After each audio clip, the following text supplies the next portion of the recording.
Life Check Yourself with Lionel Moses. How to set loving boundaries without starting a fight. Welcome to another episode of Life Check Yourself. For those of you who have been hungering for relationship advice from days of old, we are got it packed in the next couple of weeks. And today's interview is no different. We have Lionel Moses with us. He is a family man, a veteran, a coach, and an author devoted to empowering individuals to build stronger personal and professional relationships. He's got a passion for fostering healthy dating and marital success, and he draws from his rich life experiences and inspires others to cultivate meaningful, enduring connections. He's got this diverse journey. He was a mechanic as in the U.S. Navy during Desert Storm, Desert Shield, for those of you who are old enough to remember that. And he then navigated the complexities of a career in the finance industry. And now he's an entrepreneur. So lots of pivots, all of them successful.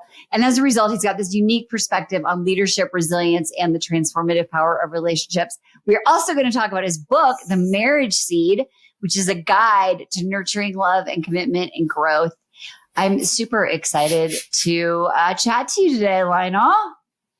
Marnie, I'm glad to be here. Off camera, before we started the podcast today, I was in the kitchen and I knocked over this giant bottle of olive oil, which was so entertaining for me.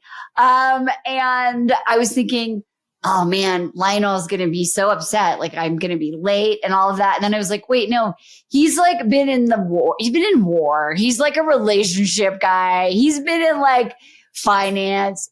He's going to be cool. And if he can't make it, he'll just tell me. And I was just so happy to know that you were on the other line of my little olive oil battle. Marnie, I'm glad to be on the other side of your olive oil battle. The good news is what you just told the world is that life happens to everyone. It really does. It happens. I don't care who you are. Exactly. It was amazing.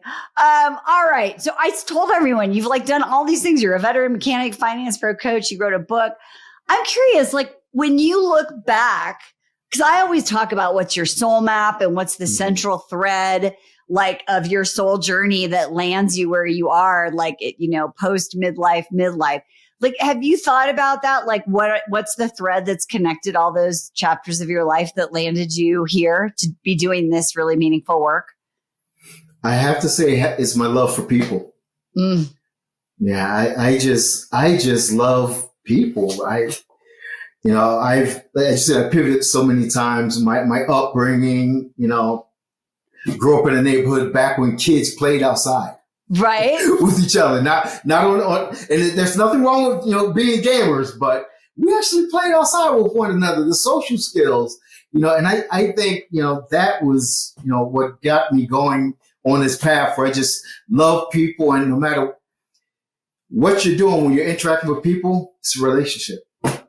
Yeah, I've been talking a lot about, the AI fear and AI and all of those things. And I think this is really relevant to the conversation about relationships. Like my husband was joking with me the other day because he wanted me to buy this one suitcase, Lionel, and I wanted to get the other one that wasn't the one he likes because it was a little bigger. And he literally asked ChatGPT, how can I convince my wife to get this suitcase? And he just showed it to me. And I was like, ChatGPT is so wrong on this one. Right? I was about to ask you, was it successful? No. I was like, no, like I really want the extra space, not durability. That's what I care about. But it's just, that's the thing, right? Like we have this default now where like we're going online to figure out how to be human connecting. And AI sometimes can give you amazing scripts and it can give you ways of thinking about things that maybe you didn't think about it. But in the end, it's the human connection that is always going to be the most important. So let's talk about this idea of getting out of your own way. I think that people are in their own way and they don't realize it. Can you talk about that? I'm going to say something that's contradictory. I just want to say my disclaimer is I am an educated man. I believe in formal education. However, I believe so many people are just too smart. Interesting. So you have so much knowledge and you try to put people within certain boxes. And the truth is, most people don't fit in boxes because one thing you can't put in a box is an emotion, a feeling, and experience. So, yes. And so when someone is looking for like that right partner, or they're in a relationship and they feel like their partner is constantly disappointing them, or they're, should I stay or should I go? Or why doesn't this person understand me? It's really easy to get in your head. So how do you work with your clients to get back to actually making connections? I always start them off at square one. I have a little phrase that I love to share. I will ask them something, then I will ask them again. And I'll ask them, something simple like, have you ever changed your mind? Because if you change your mind, that proves that you disagree with your old self. That which means that you at some point you did not know yourself. So if there was a point where you didn't know yourself, surely you have to give grace for your partner for just not understanding you at some point. Because the truth is, we have gaps, and we can never forget the human experience. I mean, it's on any given day. I love football. If my team loses, I'm different. Oh my God. Wait, Lionel, you probably don't know this about me, but I'm obsessed with football. So who's your team? I don't want to say it. It's kind of embarrassing.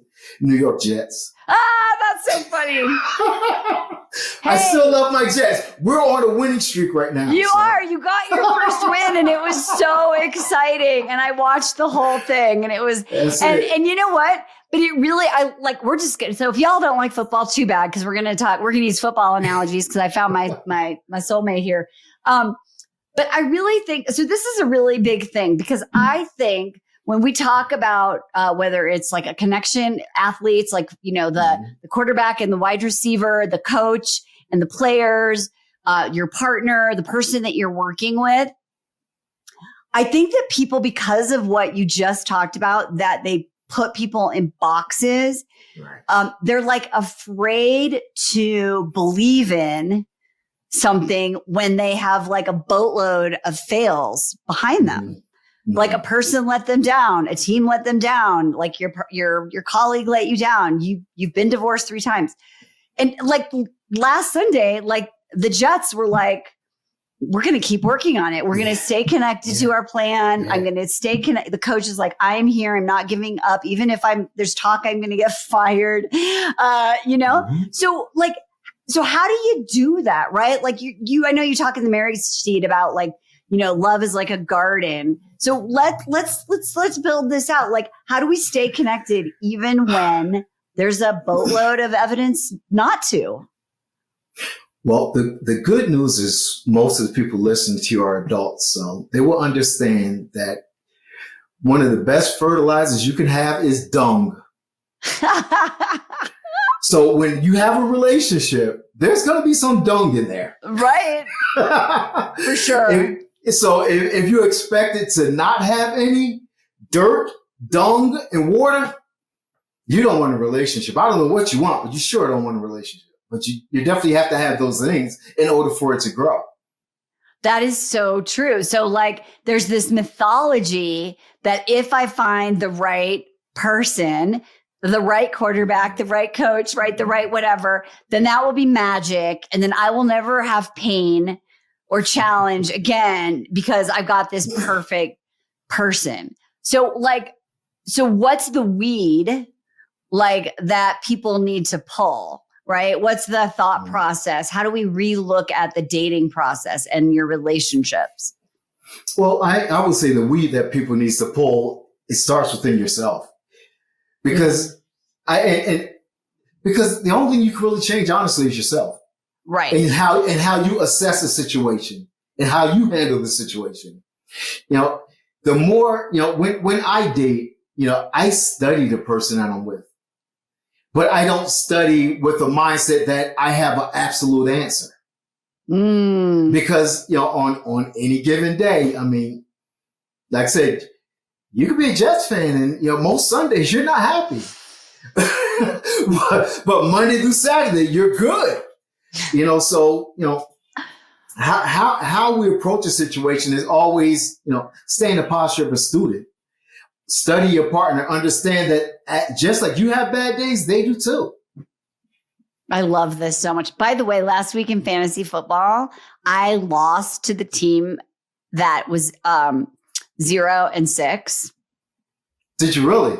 I really did. I really, really, really did. All my people underperformed. Bijan got like 5 points. So I know how that feels, right?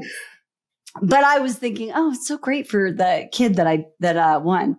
But so it's really true. Like there's this idea that there's this person who is there to be discovered, but not to be like evaluated. Right. Right. I think the energy that people go on dates with is the evaluation. Like I'm ruling out before I'm ruling in. And then what you're saying is like, if your garden never grows, no matter what, like you're the common denominator. Exactly. Yeah. I found in myself that I had what they call ROCD, which is relationship OCD. Man, I nitpick everything. And then I honestly looked in the mirror like, dang, dude, your hair is thin. It's now I'm not going to give all my business on the show, so I'll stick my hair thin. So at the end of the day, there's no perfect person. And, one thing I'm more than happy to tell anyone that I date is that if you're perfect, you don't want to date me because I'll screw it up.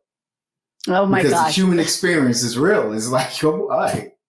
Well, I love that you're saying this because just the other day I was thinking about, I got really into yoga recently and I did this 40-day, it wasn't doing yoga for 40 days, but it was like a program for 40 days. Anyway, and that we were talking about release.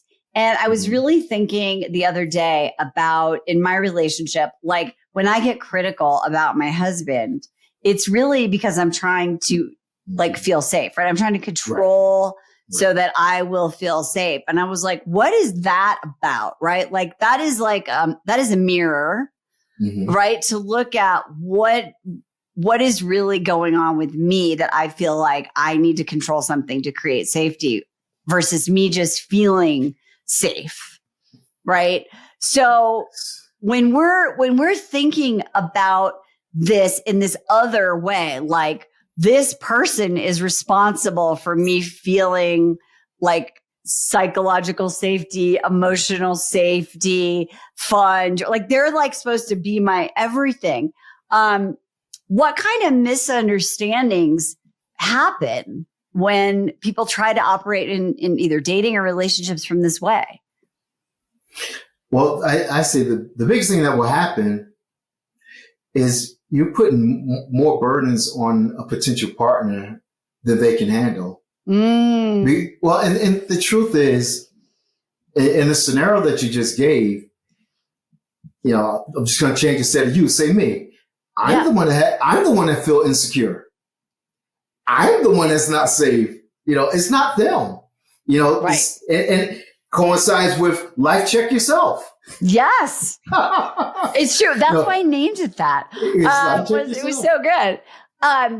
Well, so when you talk about the idea that communication then isn't the main problem, because I hear that all the time. Like, we have a communication problem, and you talk about the idea that it's misunderstanding, and this is all part of that.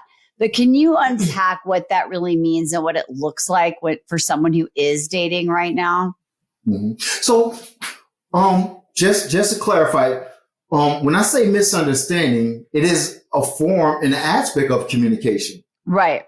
In order for you to misunderstand something, it means something was communicated that your interpretation was wrong. Right. So when you misunderstand something, you really need to have more conversations either with you, your partner, or whoever, whatever. Because, if there's a misunderstanding, there's a lack of knowledge somewhere. And when you're trying to establish a relationship, you have to really know how to fill in those gaps of misunderstanding with trust versus suspicion. Ooh, talk more about that. Like, if you're like, I don't know, man, I was cheated on, or, I dated that person and they really let me down, or I got divorced. How do you start to actually not only trust them, but trust yourself that it's going to be okay? That's a hard question to answer, Marty, because everyone's an individual. They're different, they're separate, and how they handle those situations, which is the key thing. How they handle those things, it differs between one person to another. Some people can get over cheating, others can't.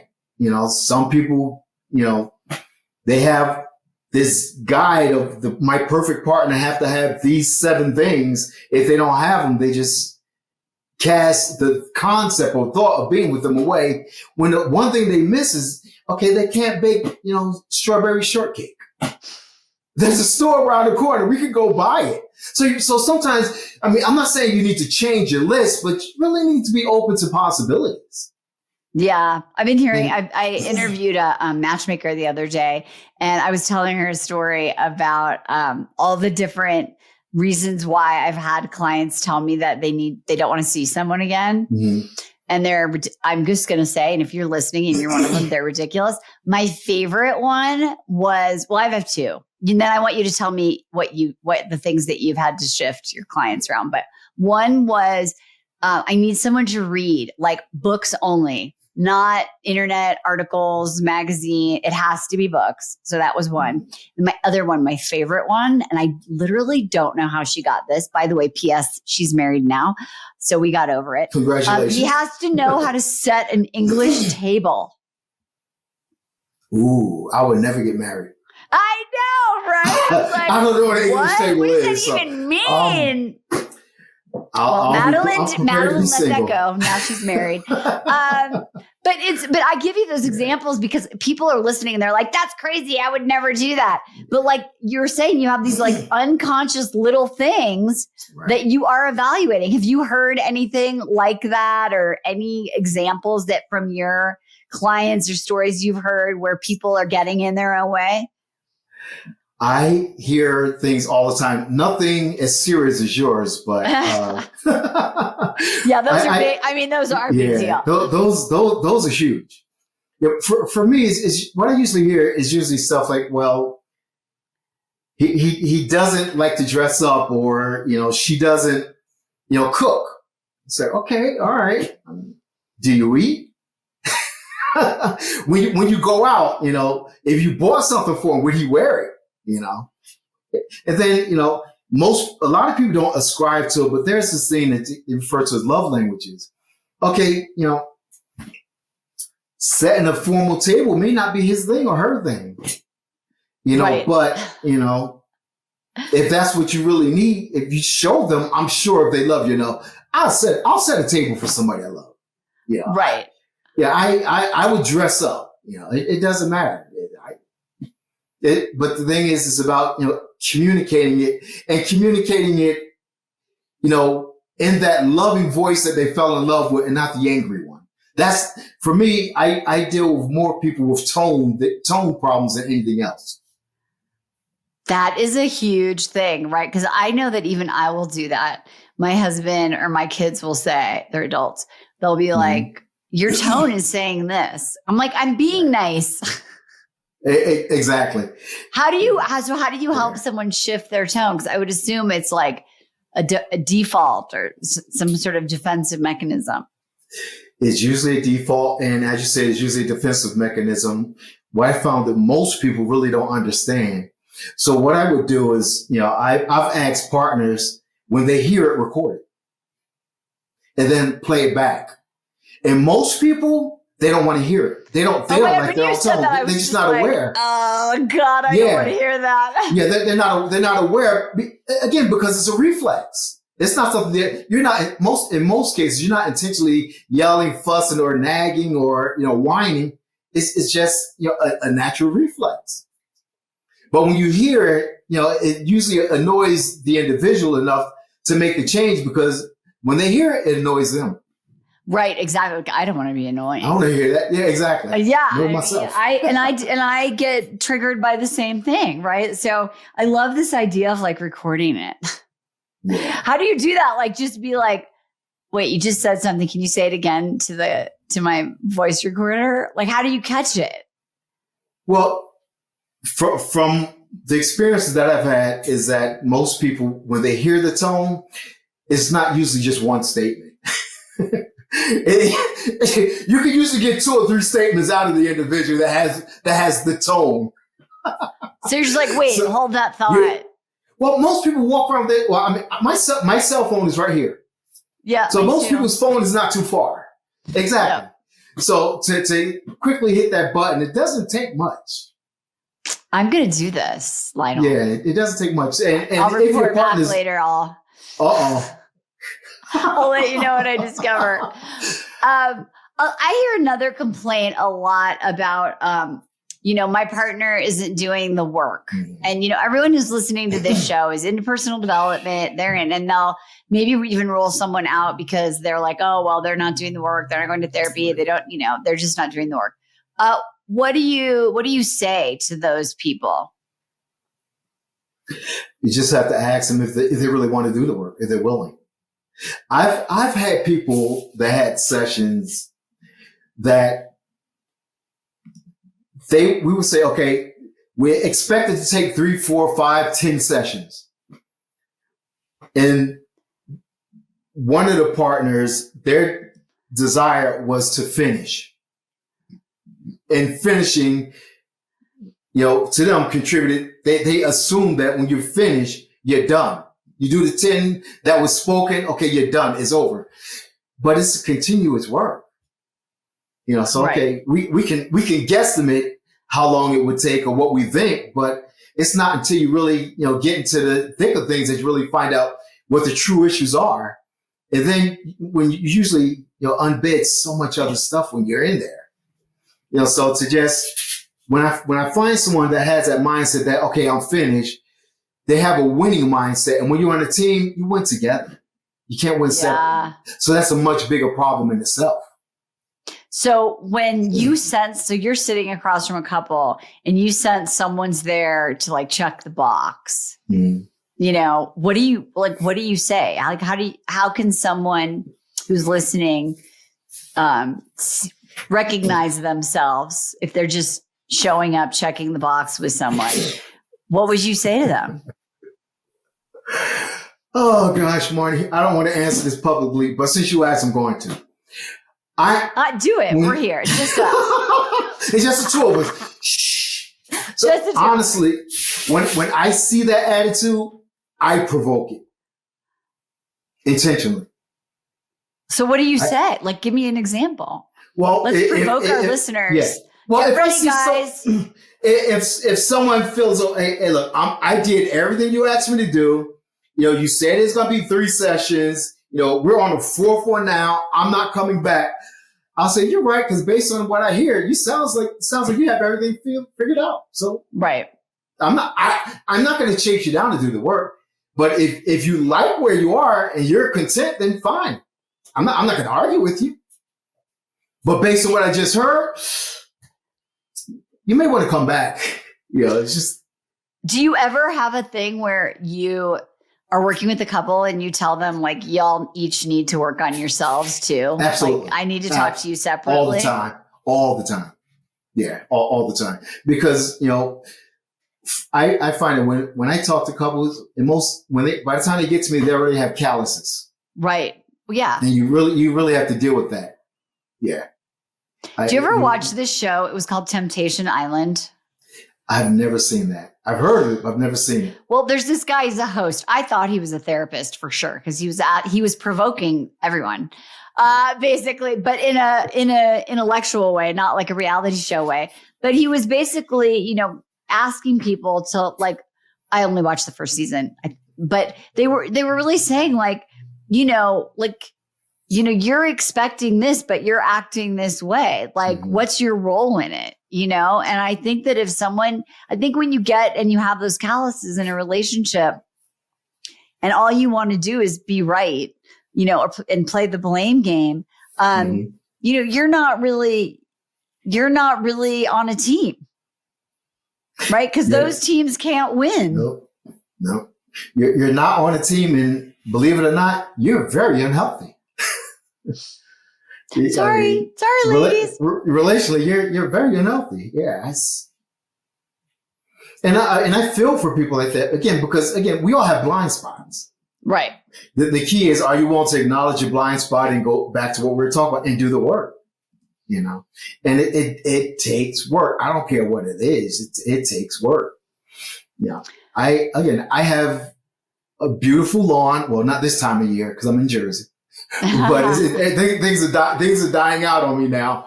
But every weekend and several times a week, I'm having weed therapy. Meaning I'm out there pulling weeds.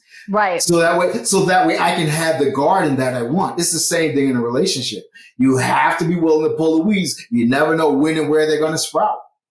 But when they come up, grab it by the roots. Yeah. No, he didn't say he's smoking weed in therapy. He's doing weed therapy. No. Just in case you were like, weed. Did I just hear weed in therapy? Is Marty producing? No, that's not what we're talking about. We're talking about weeds in the garden. Weeds in the garden. Those dang dandelions. So you work with these couples, and I know you also work with corporate professionals, Absolutely. Right? So do you see that if someone is having a relationship challenge at work, that it is something they should be concerned about? Like, is this happening also in their life? And also, if someone's having a relationship issue, whether they're not able to find a relationship or whatever, do you think there is a connection, or do you think people are good at compartmentalizing this? I think most people are good at attempting to compartmentalize. Yeah. Notice I say attempting to, because you can't be hurt and function at 100%. It's impossible. Interesting. It's impossible. Yeah. So when you're doing this corporate work, is it the same sort of like process? And the reason I'm asking is I was just talking to a client of mine who works in a corporation, and she has been correcting and overfunctioning for someone on her team for years. And she's just like, I can't do it anymore. Absolutely. And so for the first time this week, she got a document and she just noticed the errors and she said, these are wrong. Can you fix it? And the person sent it back and there was still stuff wrong. And then they did it one more time. And then this person was like, can't you just fix them yourself when you see them? It's like easier for you to do that than just keep sending it back to me. And she was like, oh, I'm so frustrated because she doesn't supervise this person. And I see these conflicts, right? That is a relationship conflict. So what do you do at work when, there is no buy-in, you're not married, and you're starting to notice that when you do start to change or set boundaries, people don't like it? Well, I have a few different businesses, and one of them is a janitorial service. Love that. Most of my employees, the job is supplemental income, so it's not their main source of income. Right. So, and the reason why I shared that is because the way you treat your primary source of income versus your secondary source of income is completely different. So, if you have problems at home, most people don't care about that secondary income. Well, they care about the secondary income, but they don't care about the job as much.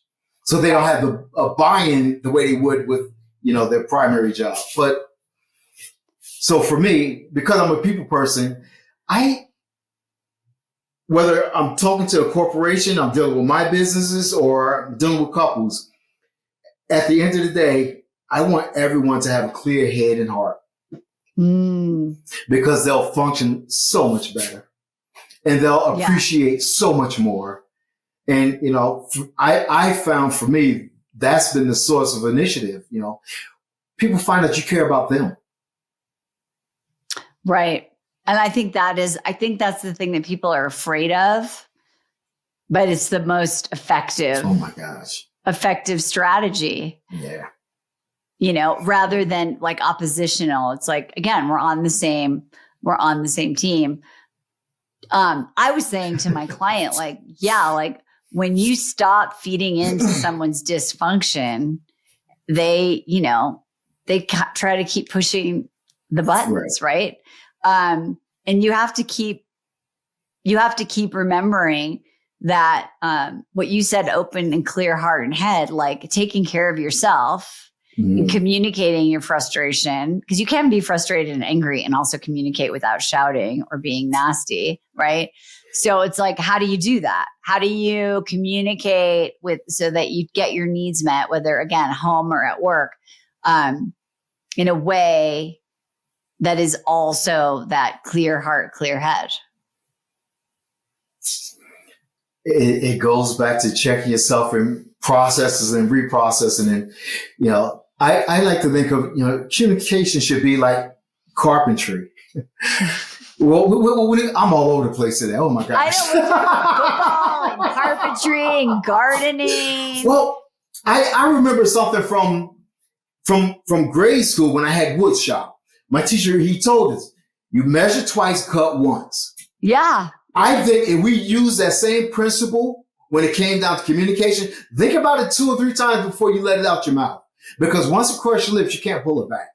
You can apologize, but that apologies aren't necessarily received or accepted. Right. Right. And so that's a really important thing. I think I read something once about, maybe it was from Brene Brown, about how she's like or takes 2 minutes before she answers a text, right? Or sends an email, and really think about what it is that you want to say and not respond from that reactive place.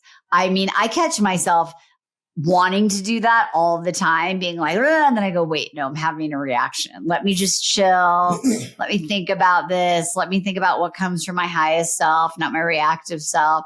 Right. So it's learning how to press the pause button is another part of those skills that you need so that you are showing up with that clear heart and clear head. Marty, something you said is very important. I want to repeat it because I want to make sure no one missed that. What you're saying is that's a learned behavior. You have to grasp that. Don't be upset with yourself if it doesn't come natural. It is a learned behavior. That is so interesting the way you said that, because I'm going to go all over the place too. I was taking golf lessons this summer. Oh, me too. I guess it's the last summer. I suck, but I'm listening. Yeah, I mean, we're just talking about golf now. Because I didn't know any of those mechanic. Like, I never played golf. No, and I kind of played baseball and PE when I was a kid. Like that's all I know how about swinging. And my coach was so good because he kept saying, you literally don't know how, this is a motor skill. You are learning a new skill. The only way you can do it is like repetition and consistency. And you're not expected to know it. And ever since he talked about that, I thought, wow, like I expect myself, because I'm a full grown ass woman, like all skills, like emotional, physical, like I should just know how to do those because I'm capable and smart. But learned behaviors are a really important part of transformation, of personal development, of learning how to communicate, interact with someone in a different way. And it does take practice. I love that. Yeah. So, go ahead. We've all heard the principle, always stay in the posture of a student.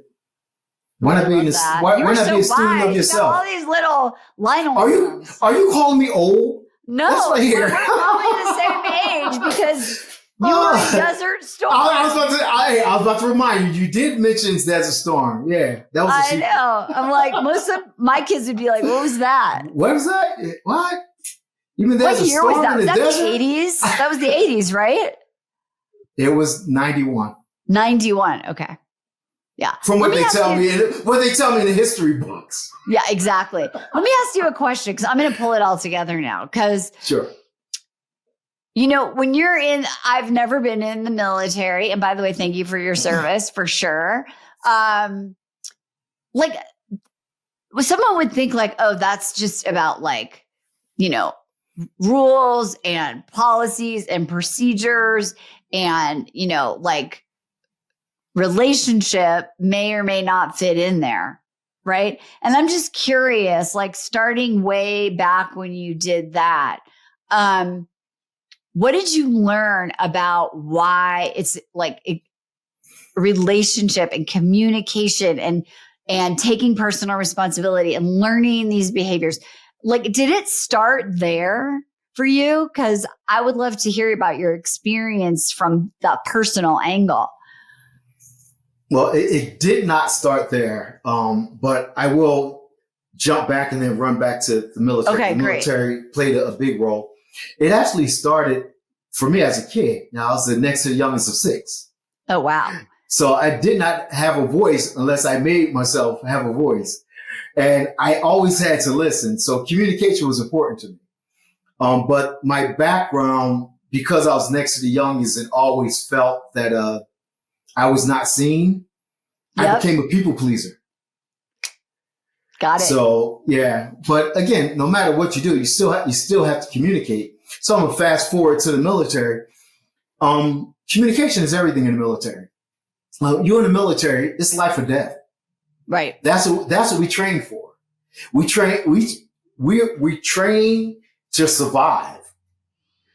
And, my situation was different and that's everyone in the military. But what made my situation somewhat unique than other people is I was in the Navy and I was on an aircraft carrier. You're talking about living with over 4,000 people. You definitely have to know relationships because everyone's different. Wow. You're like in a little town. Yeah, exactly. And within there, the ship, on the ship, there are tens and 20, maybe close to 100 different departments. But different, because there are at least 10 different squadrons, meaning different aircraft squadrons and the ship's company. So there's so many different communities that each one, you have to approach differently. And my job when I was in the military, I was a logistics person. Oh, wow. And so I had to communicate. I had to build relationships. And people built relationships with me because they needed an extra pair of boots. Somehow they would appear sometimes. But if you didn't have a relationship with me, they may not, So did you notice, were you aware, you can't people please when you got 4,000 people and it's life or death and you just got to get shit done. I'm sure there's a ton of ways you had to get out of that default behavior and learn that new skill. Was that challenging for you in that? Or at that point, were you just doing the thing? It may not have been people pleasing, but it was, I'll say, mission pleasing. We have to accomplish a mission. Yeah. And, one of the things, that I experienced during Desert Storm, I was on a carrier, but because I did logistics, I was part of an aircraft squadron. They flew me from the ship. Well, it's not classified now. It's 4,000 years ago in the Red Sea. They flew me from the ship, which is in the Red Sea, to Sigonella, Italy, to, make some calls and stuff back to the States to get some parts. So, everything required communication and I'll say finesse. So there was a sense of not necessarily doing it to please people, but doing it to accomplish my mission. Oh my gosh. So I see the thread so clearly, right? Mm-hmm. Because then you're figuring out how do you do that, whether you're in corporate, working in finance, relationships, right? Absolutely. It's all about how do I inspire someone? How do I get my needs met? How do I do it in a way where it feels like a win-win as best I can? Exactly. Yeah. Wow. It has to be a win. It has to be a win-win-win. Everyone needs to win, including the people on the side, which is why they're through the third winning. Because, your presence when you're in a relationship, your presence as a unit should matter. Yeah, for sure. I think that's true. I was talking again, I was on this panel yesterday and people were talking about relationships and someone said there's like 3 people in a relationship, each one of you and then the relationship. I never thought about it that way, but you're an expert. Yeah. And I'm like, oh, that's really, really, really smart. That's good. Yeah. I love that. Okay. My last question for you. If you were to think about one practice or a mindset shift that really like most efficiently, I'll use the word instantly, but there's probably no instant, but like one thing that can improve if you just pull this one lever that would change how you show up in relationships, personal, professional, what would it be, do you think? I would say, make an honest assessment of who you are and use that same scale to judge others. Oh, bam! Mic drop. If I could drop this mic, I would. That's so, so good. Lionel, thank you for being here. I'm so glad that we got to get to know each other. And I'm so grateful that you're with me for my olive oil debacle. Thank you for your support. Ladies, the name of the show, as Lionel said, is Life Check Yourself. And oh my gosh, there are so many juicy nuggets and so many metaphors as well for you to choose from. So make sure you share this with a friend, re-listen to it, look at the transcript on YouTube, and get into action because as Lionel and I discussed, really, it's your responsibility to life check yourself always and in all ways. We'll see you next time. Bye-bye for now. Hey, thanks for tuning in today. Listen, if you're feeling stuck, I want you to know you're not alone and you don't have to settle for it. I've created a free quiz to help you pinpoint what's draining your energy and exactly how you can fix it. So head over to decodeyourdestinyquiz.com and take the 60-second quiz right now. That's decodeyourdestinyquiz.com. And if you're ready to dive deeper, you can book a free no-obligation consultation at marnibatista.com/private coaching. That's Marni, M-A-R-N-I, Batista, B-A-T-T-I-S, as in Sam, T-A.com/private coaching, all one word. Let's take the first step to creating a life you love on your terms. I'm Marni, and I'll see you next time.